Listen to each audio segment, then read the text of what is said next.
नमस्कार।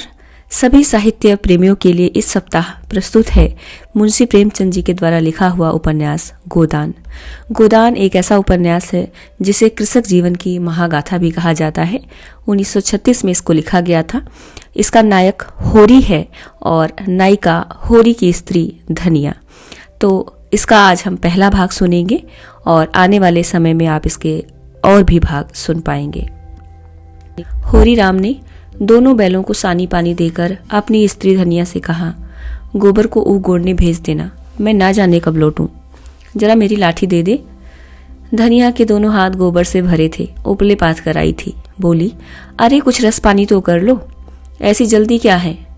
होरी ने अपनी झुर्रियों से भरे हुए माथे को सिकोड़ कर कहा, तुझे रस पानी की पड़ी है, मुझे ये चिंता है कि अबेर हो गई तो मालिक से भेंट ना होगी, स्नान पूजा करने लगेगी तो घंटों बीत जाएगा। इसी से तो कहती हूँ कुछ जलपान कर लो, और आज ना जाओगे तो कौन हरज होगा, अभी तो परसों गए थे। तू जो बात नहीं समझती उसमें टांग क्यों अड़ाती है भाई, मेरी लाठी दे दे और अपना काम देख। ये इसी मिलते जुलते रहने का प्रसाद है कि अब तक जान बची हुई है, नहीं कहीं पता ना लगता कि किधर गए।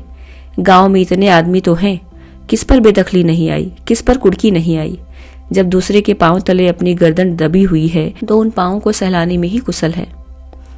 धनिया इतनी व्यवहार कुशल ना थी। उसका विचार था कि हमने जमींदार के खेत जोते हैं तो वो अपना लगान ही तो लेगा, उसकी खुशामद क्यों करें, उसके तलवे क्यों सहलाएं। यद्यपि अपने विवाहित जीवन के इन 20 वर्षों में उसे अच्छी तरह अनुभव हो गया था कि चाहे कितनी ही कतर ब्योत करो, कितना ही पेट तन काटो, चाहे एक एक कौड़ी को दांत से पकड़ो, मगर लगान का बेबाक होना मुश्किल है। फिर भी वह हार न मानती थी और इस विषय पर स्त्री पुरुष में आए दिन संग्राम छिड़ा रहता था। उसकी 6 संतानों में अब केवल 3 जिंदा हैं। एक लड़का गोबर कोई 16 साल का और 2 लड़कियां सोना और रूपा 12 और 8 साल की। 3 लड़के बचपन में ही मर गए। उसका मन आज भी कहता है कि अगर उनकी दवा दवाई होती तो वे बच जाते, पर वो एक धेले की दवा भी ना मंगा सकी। उसकी ही उम्र अभी क्या थी, 36वां ही साल तो था, पर सारे बाल पक गए थे, चेहरे पर झुर्रियां पड़ गई थी, सारी देह ढल गई थी। वो सुंदर गेहुआ रंग संवला गया था और आंखों से भी कम सूझने लगा था। पेट की चिंता ही के कारण तो कभी तो जीवन का सुख ना मिला। इस चिरस्थायी जीर्णावस्था ने उसके आत्मसम्मान को उदासीनता का रूप दे दिया था। जिस गृहस्थी में पेट की रोटियां भी ना मिले उसके लिए इतनी खुशामद क्यों। इस परिस्थिति से उसका मन बराबर विद्रोह किया करता था और 2-4 घुड़कियां खा लेने पर ही उसे यथार्थ का ज्ञान होता था। उसने परास्त होकर होरी की लाठी, मिर्जई, जूते, पगड़ी और तमाकू का बटुआ लाकर सामने पटक दिया। होरी ने उसकी ओर आंखें तरेर कर कहा, क्या ससुराल जाना है जो 5 पोशाक लाई है। ससुराल में भी तो कोई जवान साली सलहज नहीं बैठी है जिसे जाकर दिखाऊं। होरी के गहरे सांवले पिचके चेहरे पर मुस्कुराहट की मृदुता झलक रही थी। धनिया ने लजाते हुए कहा, ऐसे ही बड़े सजीले जवान हो कि साली सलहजे तुम्हें देखकर रीझ जाएंगी। होरी ने फटी हुई मिर्जई को बड़ी सावधानी से तह करके खाट पर रखते हुए कहा, तो क्या तू समझती है मैं बूढ़ा हो गया, अभी तो 40 भी नहीं हुए, मर्द 60 पर पाठे होते हैं। जाकर शीशे में मुंह देखो, तुम जैसे मर्द 60 पर पाठे नहीं होते, दूध घी अंजन लगाने तक को नहीं मिलता, पाठे होंगे। तुम्हारी दशा देख देख कर तो मैं और भी सूखी जाती हूँ कि भगवान ये बुढ़ापा कैसे कटेगा, किसके द्वार पर भीख मांगेंगे। होरी की वो क्षणिक मृदुता यथार्थ की सांच में झुलस गई। लकड़ी संभालता हुआ बोला, 60 तक पहुंचने की नौबत ना आने पाएगी धनिया, इसके पहले ही चल देंगे। धनिया ने तिरस्कार किया, अच्छा रहने दो, मत अशुभ मुंह से निकालो, तुमसे कोई अच्छी बात भी कहे तो लगते हो कोसने। होरी कंधों पर लाठी रखकर घर से निकला तो धनिया द्वार पर खड़ी उसे देर तक देखती रही। उसके इस निराशा भरे शब्दों ने धनिया के चोट खाए हुए हृदय में आतंक में कंपन सा डाल दिया था। वो जैसे अपने नारीत्व के संपूर्ण तप और व्रत से अपने पति को अभयदान दे रही थी। उसके अंतःकरण से जैसे आशीर्वादों का व्यूह सा निकलकर होरी को अपने अंदर छिपाए लेता था। विपन्नता के इस अथाह सागर में सुहाग ही वो तृण था जिसे पकड़े हुए वो सागर को पार कर रही थी। इन असंगत शब्दों ने यथार्थ के निकट होने पर भी मानो झटका देकर उसके हाथ से वो तिनके का सहारा छीन लेना चाहा, बल्कि यथार्थ के निकट होने के कारण ही उनमें इतनी वेदना शक्ति आ गई थी। काना कहने से काने को जो दुख होता है वो क्या 2 आंखों वाले आदमी को हो सकता है। होरी कदम बढ़ाए चला जाता था, पगडंडी के दोनों ओर ऊख के पौधों की लहराती हुई हरियाली देखकर उसने मन में कहा, भगवान कहीं गौ से बरखा कर दे और डांडी भी सुबेते से रहे तो एक गाय जरूर लेगा। देसी गायें तो दूध ना दे, ना उसके बछवे ही किसी काम के हों। बहुत हुआ तो तेली के कोल्हू में चले, नहीं वो पछाई गाय लेगा, उसकी खूब सेवा करेगा। कुछ नहीं तो 4-5 सेर दूध होगा। गोबर दूध के लिए तरस तरस कर रह जाता है। इस उम्र में ना खाया पिया तो फिर कब खाएगा। साल भर भी दूध पी ले तो देखने लायक हो जाए। बछवे भी अच्छे बैल निकलेंगे। 200 से कम की गोई ना होगी। फिर गऊ से ही तो द्वार की शोभा बढ़ती है। सवेरे सवेरे गऊ के दर्शन हो जाए तो क्या कहना। ना जाने कब ये साथ पूरी होगी, कब वो शुभ दिन आएगा। हर एक गृहस्थ की भांति होरी के मन में भी गऊ की लालसा चिरकाल से संचित चली आती थी। यही उसके जीवन का सबसे बड़ा स्वप्न था, सबसे बड़ी साथ थी। बैंक की सूद से चैन करने या जमीन खरीदने या महल बनवाने की विशाल आकांक्षाएं उसके नन्हे से हृदय में कैसे समाती। जेठ का सूर्य आमों के झुरमुर से निकलकर आकाश पर छाई हुई लालिमा को अपने रजत प्रताप से तेज प्रदान करता हुआ ऊपर चढ़ रहा था और हवा में गर्मी आने लगी थी। दोनों ओर खेतों में काम करने वाले किसान उसे देखकर राम राम करते और सम्मान भाव से चिलम पीने का निमंत्रण देते थे। पर होरी को इतना अवकाश कहाँ था। उसके अंदर बैठी हुई सम्मान लालसा ऐसा आदर पाकर उसके सूखे मुख पर गर्व की झलक पैदा कर रही थी। मालिकों से मिलते जुलते रहने का ही तो प्रसाद है कि सब उसका आदर करते हैं। नहीं उसे कौन पूछता। 5 बीघे के किसान की बिसात ही क्या। ये कम आदर नहीं है कि 3-3 4-4 हलवाहे महतो भी उसके सामने सिर झुकाते हैं। अब वो खेतों के बीच की पगडंडी छोड़कर एक खलेटी में आ गया था, जहां बरसात में पानी भर जाने के कारण तरी रहती थी और जेठ में कुछ हरियाली नजर आती थी। आसपास के गांवों की गौवें यहाँ चरने आया करती थी। उस उमस में भी यहाँ की हवा में कुछ ताजगी और ठंडक थी। होरी ने 2-3 सांसें जोर से ली। उसके जी में आया कुछ देर यहीं बैठ जाए, दिन भर तो लू लपट में मरना ही है। कई किसान इस गड्ढे का पट्टा लिखाने को तैयार थे, अच्छी रकम देते थे, पर ईश्वर भला करे राय साहब का कि उन्होंने साफ कह दिया ये जमीन जानवरों की चराई के लिए छोड़ दी गई है और किसी दाम पर भी ना उठाई जाएगी। कोई स्वार्थी जमींदार होता तो कहता गाय जाए भाड़ में, हमें रुपए मिलते हैं क्यों छोड़ें। पर राय साहब अभी तक पुरानी मर्यादा निभाते आते हैं। जो मालिक प्रजा को ना पाले वो भी कोई आदमी है। सहसा उसने देखा भोला अपनी गाय लिए इसी तरफ चला आ रहा है। भोला इसी गांव से मिले हुए पूर्वे का ग्वाला था और दूध मक्खन का व्यवसाय करता था। अच्छा दाम मिल जाने पर कभी कभी किसानों के हाथ गाय भी बेच दिया करता था। होरी का मन उन गायों को देखकर ललचा गया। अगर भोला वो आगे वाली गाय उसे दे दे तो क्या कहना, रुपए आगे पीछे देता रहेगा। वो जानता था घर में रुपए नहीं है, अभी तक लगान नहीं चुकाया जा सका। विशेषर शाह का देना भी बाकी है, जिस पर आने रुपए का सूद चढ़ रहा है। लेकिन दरिद्रता में जो एक प्रकार की अदूरदर्शिता होती है, वो निर्लजता जो तकाजे, गाली और मार से भी भयभीत नहीं होती, उसने उसे प्रोत्साहित किया। बरसों से जो साध मन को आंदोलित कर रही थी, उसने उसे विचलित कर दिया। भोला के समीप जाकर बोला, राम राम भोला भाई, कहो क्या रंग ढंग है। सुना आपके मेले से नई गाय लाए हो। भोला ने रुखाई से जवाब दिया।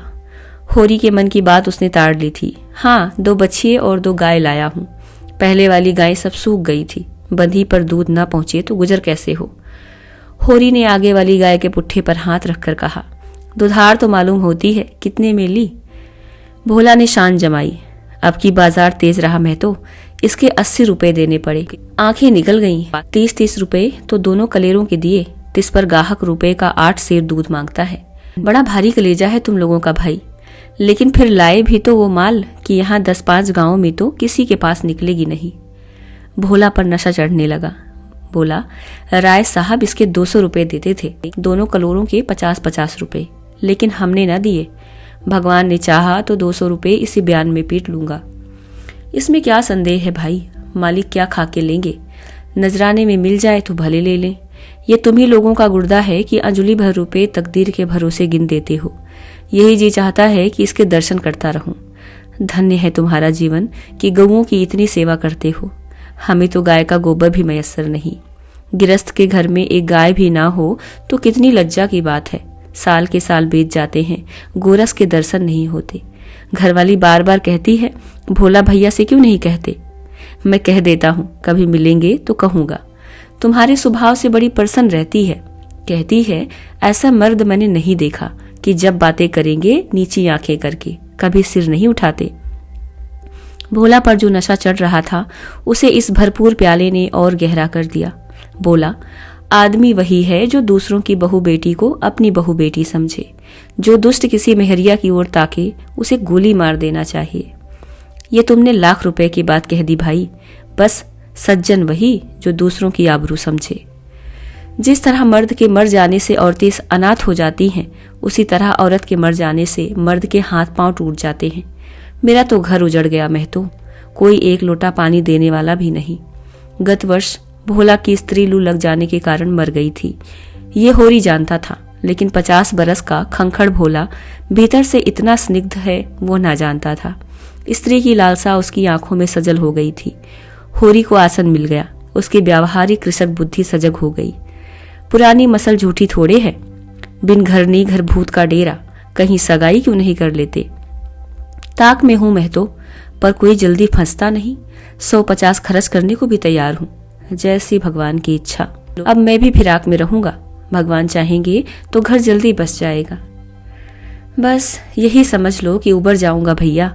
घर में खाने को भगवान का दिया बहुत है, 4 पसेरी रोज दूध आता है, लेकिन किस काम का। मेरे ससुराल में एक मेहरिया है, 3-4 साल हुए उसका आदमी उसे छोड़कर कलकत्ते चला गया। बेचारी पिसाई करके गुजारा कर रही है। बाल बच्चा भी कोई नहीं, देखने सुनने में अच्छी है, बस लक्ष्मी समझो। भोला का सिकुड़ा हुआ चेहरा जैसे चिकना हो गया।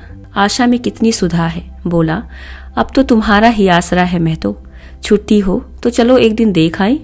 मैं ठीक ठाक करके तब तुमसे बात कहूंगा। बहुत उतावली करने से भी काम बिगड़ जाता है। जब तुम्हारी इच्छा हो तब चलो, उतावली काहे की। इस कबरी पर मन ललचाया हो तो ले लो।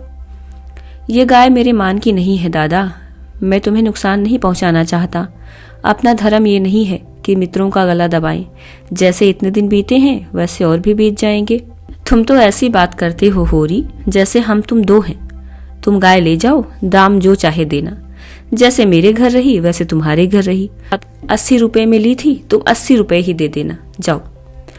लेकिन मेरे पास नगद नहीं है दादा, समझ लो। तो तुमसे नगद मांगता कौन है भाई।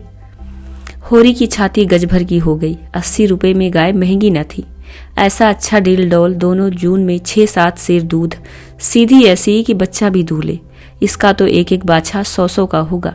द्वार पर बंधेगी तो द्वार की शोभा बढ़ जाएगी। उसे अभी कोई 400 रुपए देने थे, लेकिन उधार को वो एक तरह से मुफ्त समझता था। कहीं भोला की सगाई ठीक हो गई तो 1-2 साल तो वो बोलेगा भी नहीं। सगाई ना भी हुई तो होरी का क्या बिगड़ता है। यही तो होगा, भोला बार बार तगादा करने आएगा, बिगड़ेगा, गालियां देगा। लेकिन होरी को इसकी ज्यादा शर्म ना थी। इस व्यवहार का वो आदी था। कृषक के जीवन का तो यह प्रसाद है। भोला के साथ वो छल कर रहा था और यह व्यापार उसकी मर्यादा के अनुकूल न था। अब भी लेन देन में उसके लिए लिखा पढ़ी होने और ना होने में कोई अंतर ना था। सूखे बूढ़े की विपदाएं उसके मन को भीरू बनाए रहती थी। ईश्वर का रुद्र रूप सदैव उसके सामने रहता था, पर यह छल उसकी नीति में छल न था। यह केवल स्वार्थ सिद्धि थी और यह कोई बुरी बात न थी। इस तरह का छल तो वो दिन रात करता रहता था। घर में 2-4 रुपए पड़े रहने पर भी महाजन के सामने कसमें खा जाता था कि एक पाई भी नहीं है। सन को कुछ गीला कर देना और रुई में कुछ बिनौले भर देना उसकी नीति में जायज था। और यहाँ तो केवल स्वार्थ न था, थोड़ा सा मनोरंजन भी था। बुढ़ों का बुढ़बस हास्यास्पद वस्तु है और ऐसे बुढ़ों से अगर कुछ ऐठ भी लिया जाए तो उसमें कोई दोष पाप नहीं। भोला ने गाय की पगैया होरी के हाथ में देते हुए कहा, ले जाओ महतो, तुम भी क्या याद करोगे। ब्याते ही 6 सेर दूध लेना। चलो मैं तुम्हारे घर तक पहुंचा दूं। शायद तुम्हें अनजान समझकर रास्ते में कुछ दिक करे। अब तुमसे सच कहता हूँ, मालिक 90 रुपए देते थे, पर उनके यहाँ गऊओं की क्या कदर। मुझसे लेकर किसी हाकिम हुक्काम को दे देते। हाकिमों को गऊ की सेवा से क्या मतलब, वो तो खून चूसना भर जानते हैं। जब तक दूध देती रखते, फिर किसी के हाथ बेच देते। किसके पल्ले पड़ती कौन जाने। रुपया ही सब कुछ नहीं है भैया, कुछ अपना धर्म भी तो है। तुम्हारे घर आराम से रहेगी तो ये ना होगा कि तुम आप खाकर सो रहे और गऊ भूखी खड़ी रहे। उसकी सेवा करोगे, प्यार करोगे, चुमकारोगे, गऊ हमें आशीर्वाद देगी। तुमसे क्या कहूँ भैया, घर में चंगुल भर भी भूसा नहीं रहा। रुपए सब बाजार में निकल गए। सोचा था महाजन से कुछ लेकर भूसा ले लेंगे, लेकिन महाजन का पहला ही नहीं चुका। उसने इनकार कर दिया। इतने जानवरों को क्या खिलाएं, यही चिंता मारी डालती है। चुटकी चुटकी भर खिलाऊं तो मन भर रोज का खर्च है, भगवान ही पार लगाएं तो लगे। होरी ने सहानुभूति के स्वर में कहा, तुमने हमसे पहले क्यों नहीं कहा? हमने एक गाड़ी भूसा बेच दिया। भोला ने माथा ठोक कर कहा, इसीलिए नहीं कहा भैया कि सबसे अपना दुख क्यों रोऊं। बांटता कोई नहीं, हंसते सब हैं। जो गायें सूख गई हैं उनका गम नहीं, पत्ती सत्ती खिलाकर जिला लूंगा। लेकिन अब ये तो रातें बिना नहीं रह सकती, हो सके तो 10-20 रुपए भूसे के लिए दे दो। किसान पक्का स्वार्थी होता है, इसमें संदेह नहीं। उसकी गांठ से रिश्वत के पैसे बड़ी मुश्किल से निकलते हैं। भाव ताव में भी वो चौकस होता है। ब्याज की एक एक पाई छुड़ाने के लिए वो महाजन की घंटों चिरौरी करता है। जब तक पक्का विश्वास न हो जाए किसी के फुसलाने में नहीं आता। लेकिन उसका संपूर्ण जीवन प्रकृति से स्थायी सहयोग है। वृक्षों में फल लगते हैं, उन्हें जनता खाती है। खेती में अनाज होता है, वो संसार के काम आता है।